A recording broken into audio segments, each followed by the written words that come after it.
Hello to all 3D printing fans. In the video, I will show you how to print, color and assemble a emerald ore. Use standard settings for PLA material.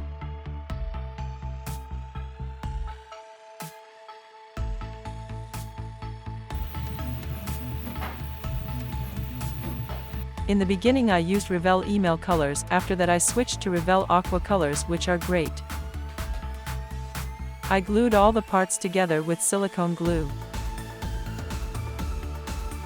To make the walls of the cube perpendicular to each other, use the fixture.